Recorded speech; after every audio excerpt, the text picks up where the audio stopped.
Engine spin-up time almost complete. Total time 5 minutes 22 seconds. Right on schedule. How are the helium-3 valves holding, Nova? We double-checked the leakage concerns this morning before the launch. All signs green. Any changes to the calculation sequence from Voltaire? No changes since we uploaded the last figures yesterday. It's a clean shot from here to Jupiter. One day the computer will be on board the spaceship. Just imagine that. One miracle of science at a time, Canaveral. Counting down in 5, 4, 3, 2, 1.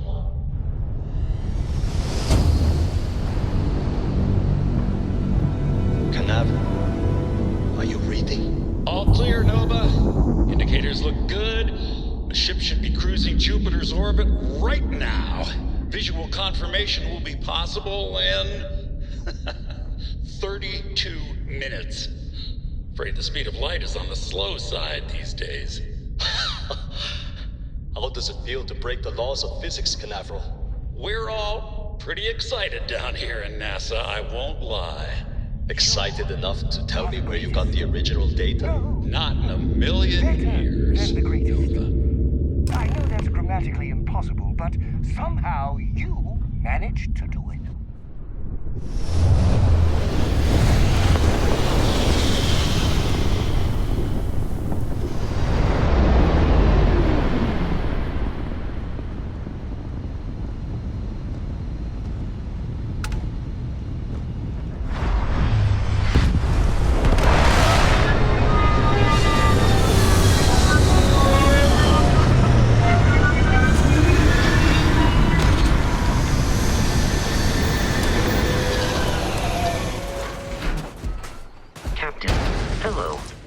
I am satisfied to see that you survived your most recent sleep cycle.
Another adventure!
People are saying Constellation members have visions. Well, I hope all your visions involve kittens and rainbows.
I think you fill your pack to the brim on purpose to give yourself a handicap.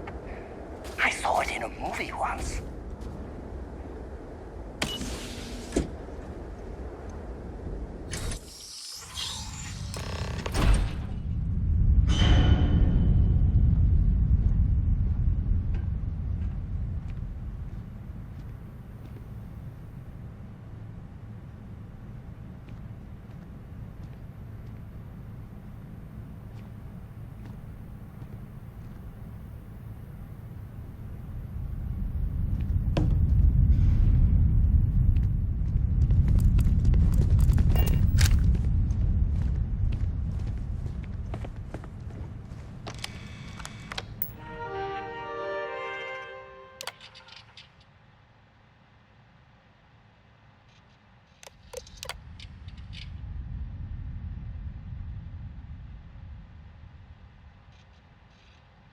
Station log.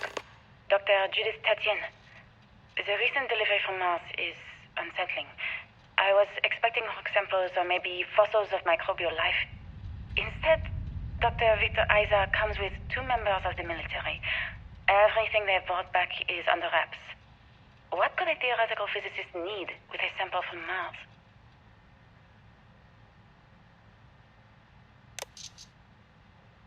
Station log. Dr. Judith Tatien.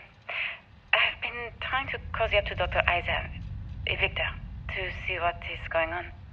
His team has completely commandeered one of the labs with those 2 military handlers, checking who comes in and out.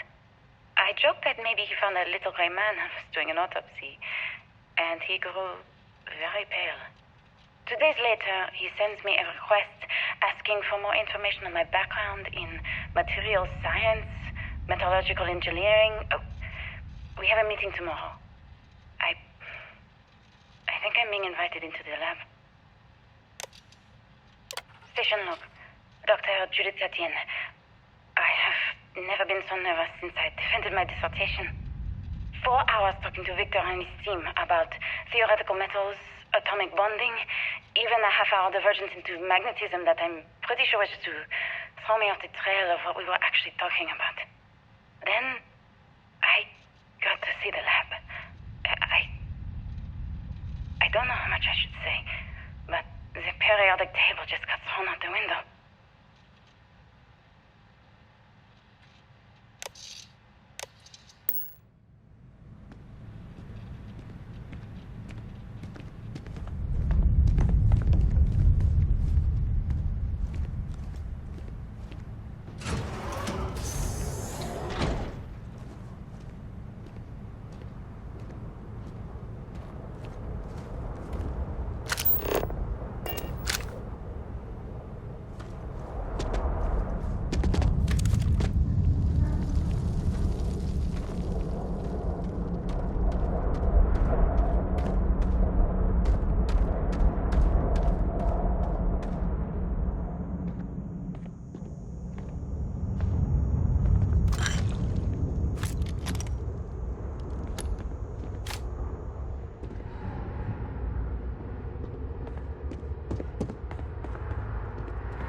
don't understand where these calculations came from. There's something wrong with the math? I think it's quite straightforward. That's not what I'm asking. We've had no success extracting even a sample of material from the object. No explanation for the gravitational effects, no motion graph to explain its harmonic frequencies. I can't even establish a melting point. Judith. But you've had me building these prototype colliders for months. And now you want me to pump helium-3 into it based on this equation you've written on a goddamn napkin? I just need you to trust me. I have been trusting you. We keep slamming our heads against a brick wall, getting nothing. And you keep coming up with something new to try.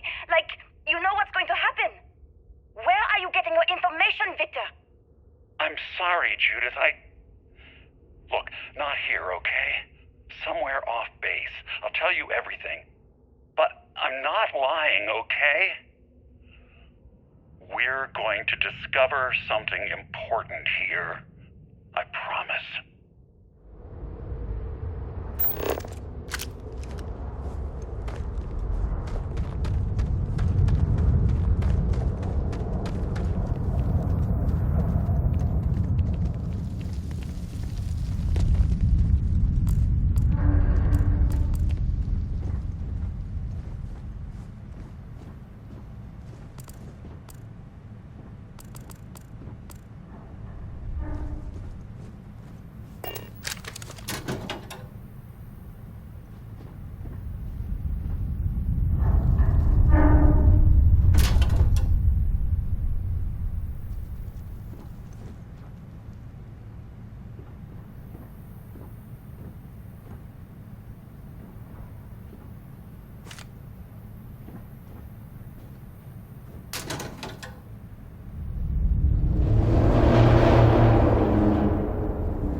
Whenever I'm lost, I think, what would you do in my shoes? Not literally, though. I've got small feet.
Project Log. Dr. Victor Isa. We turned on the prototype today. The gravitational field around it began to fold as we long suspected. Complete reversal of gravitational pull was observed on dozens of loose objects around the lab. I'm setting up a meeting with the directors to propose a larger test. The prototype proves we don't need the original anymore, but further work is going to have to take place in space. Somewhere with abundant helium-3 and with a civilian partner. Someone with access to large-scale manufacturing resources and computational equipment. Engineering gravitational folds pulling the far side of the solar system closer to us? It's all going to be possible. Project Log, Dr. Judith Tatien. I watched the gravjite tests from the moon today. It was the first time we were able to talk to the team at Nova Galactic directly. So many things were under wraps before, but now everyone wants all the publicity they can get. I'm already seeing proposals for manufacturing androids of drives, expeditions to Alpha Centauri and beyond. It's also overwhelming and worrying. It could take years, decades, before we know what all the side effects of operating a grav drive can be. But no one wants to hear that right now. Like a bunch of pioneers racing towards the edges of the frontier without knowing about the grizzly bears in the mountains.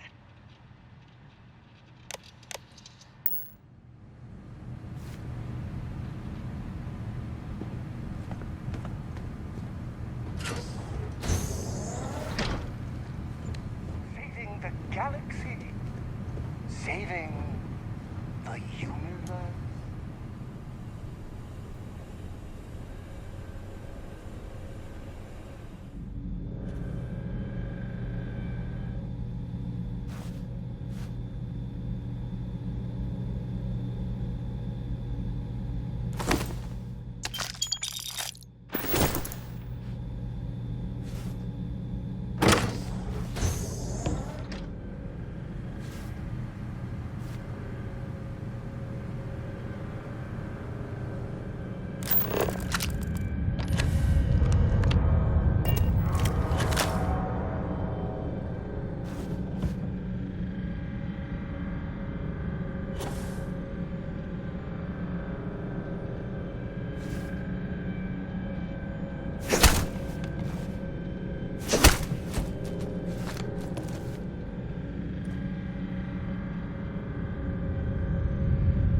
I never actually got to visit your labs back when we were working on the grav drive projects. Seems like ancient history now. Only thing we're doing these days is launching weather satellites. Guess this is as good a retirement as any. Now, Project Demeter, you want our help manufacturing scanners to better track these new meteorological patterns we're seeing. Our guess is that the poles might be naturally shifting, causing some gravitational fluctuations that are throwing off our old models.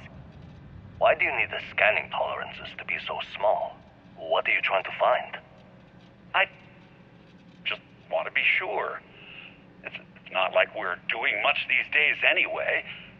The glory days are over. Why not give ourselves a challenge before they write us off in the history books?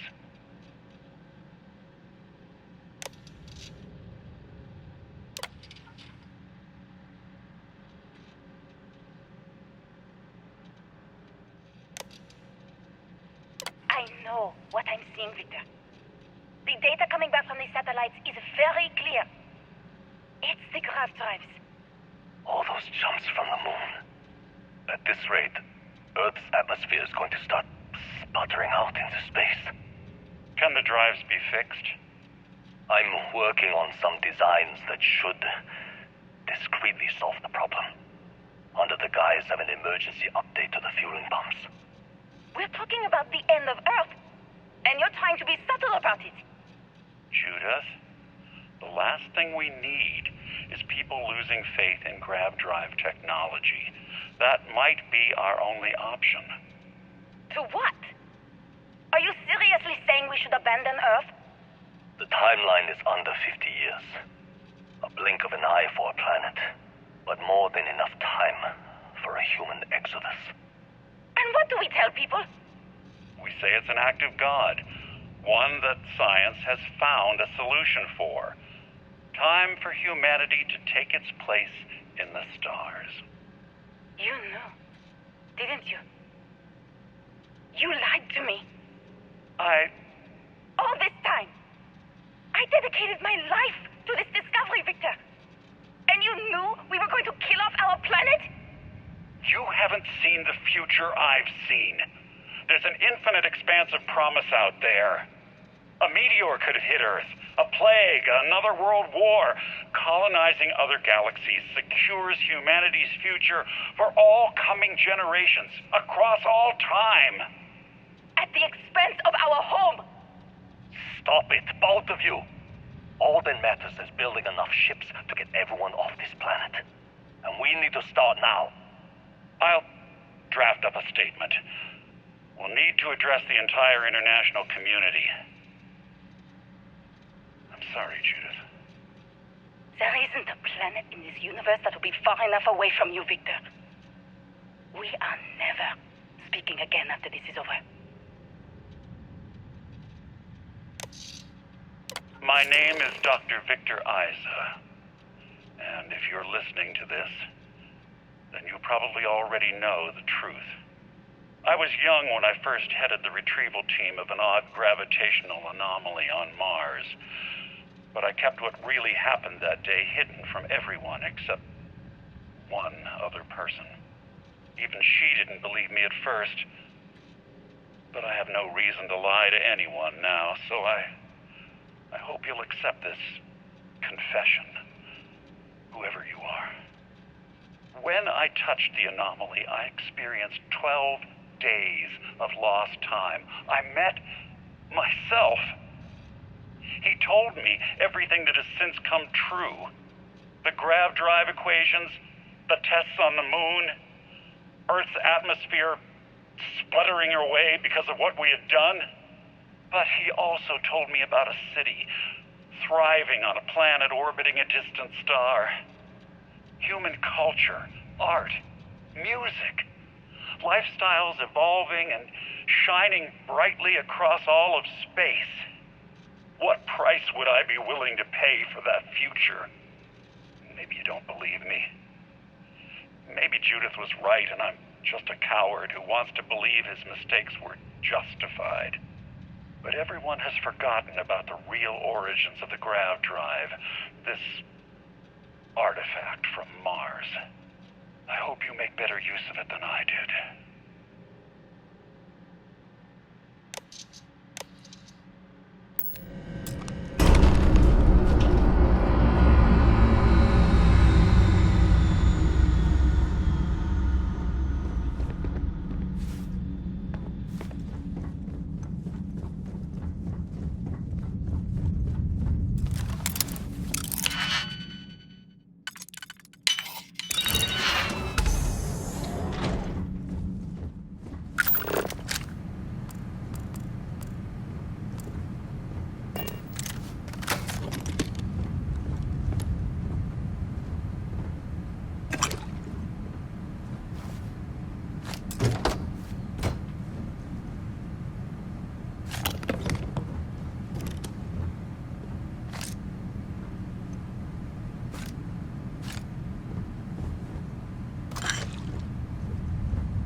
like other Starborn got here before us. So, you might have company.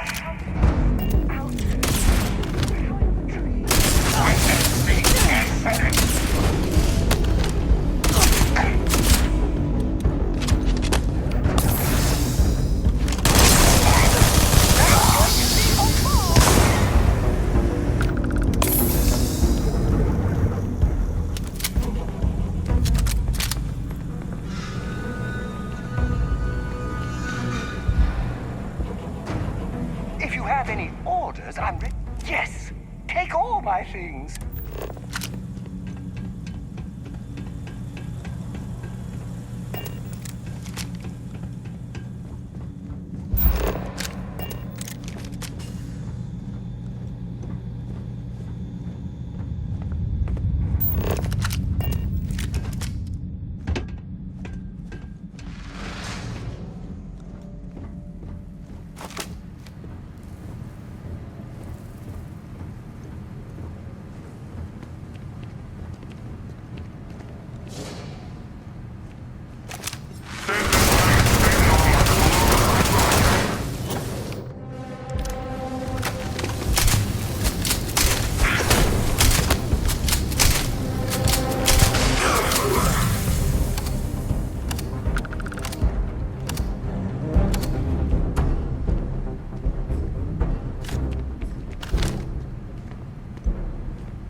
You carry the weight of the galaxy on your shoulders.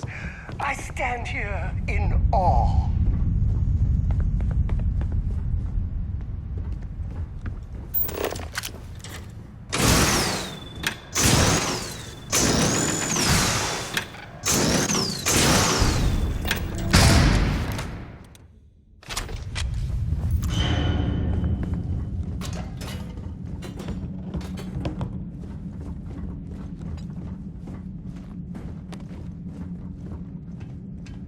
Always warned you, don't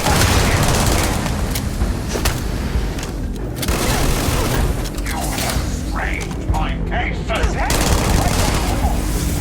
I want more polishing.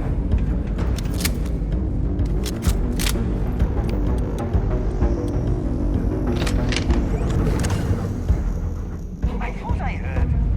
No, never mind. Nothing to worry about.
But don't try to overdo it.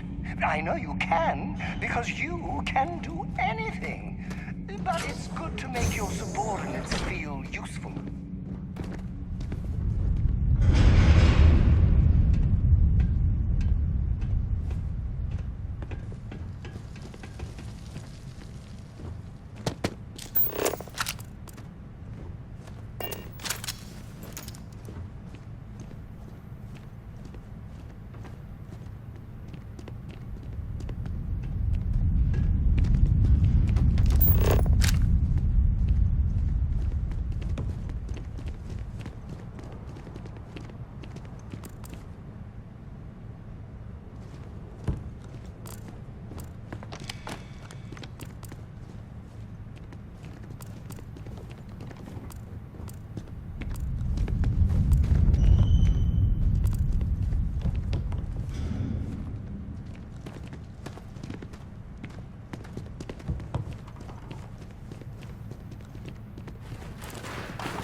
You understand now why I asked you to come here?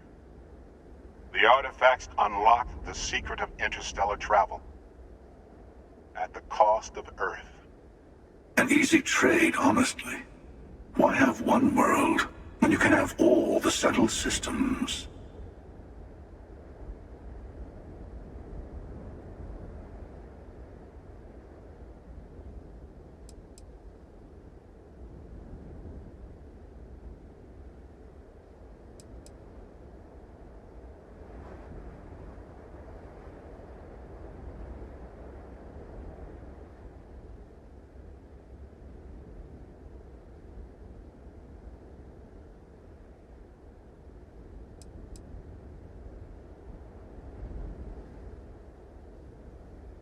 Every grav drive in the settled systems was built on technology that came from an artifact that was discovered on Mars. But these early drives shook the gravity field surrounding Earth. Eventually, the atmosphere started to slowly sputter away into space. That's why Earth is uninhabitable. The artifact gave the scientists a greater understanding of time and space, but not the wisdom to see where that would lead. The settled systems wouldn't exist without the artifacts, in other words. We owe what happened here in NASA a great debt.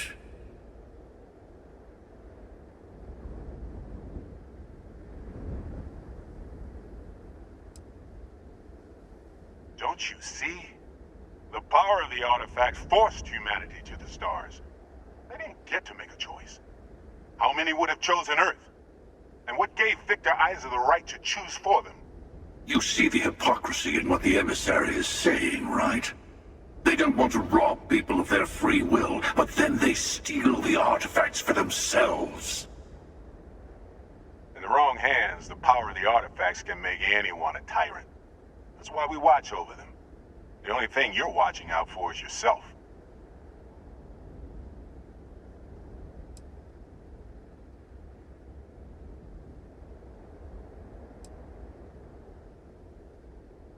Don't be a fool.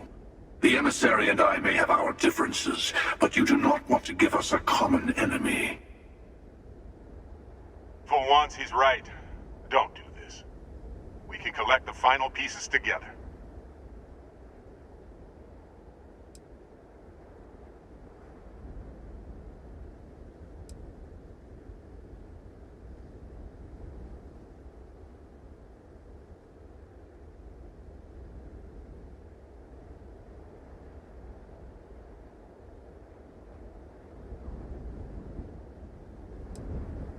Yes, I also like picking winners. Fine. You two have made your choice. The usual place? The buried temple.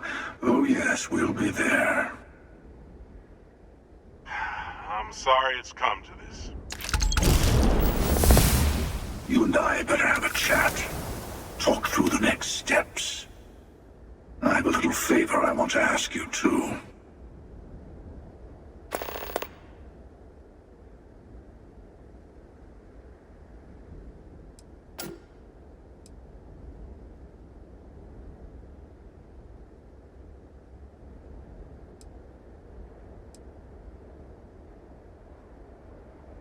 Oh, I'm not missing this. I'll be meeting you there. If I were you, I'd find as many of the temples as I could. You'll need all the power you can get.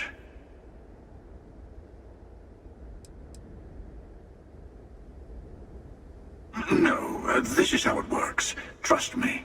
I've tried this a bunch of ways. The emissary will wait at the buried temple for us. Gives you a little time to prepare before the final throwdown.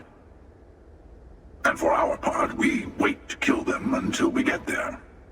I mean, maybe the emissary will kill us instead, but I like our odds.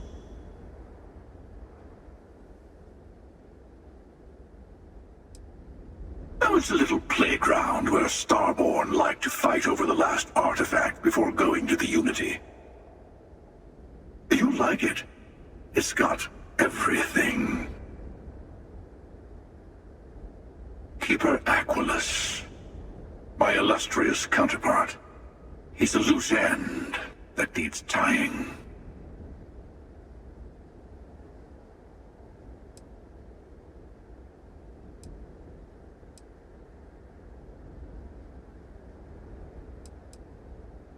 Well, I hate to be pushy at the beginning of this new partnership, but I need to insist. Let me take in this moment. It's not every day you get to send an assassin after yourself.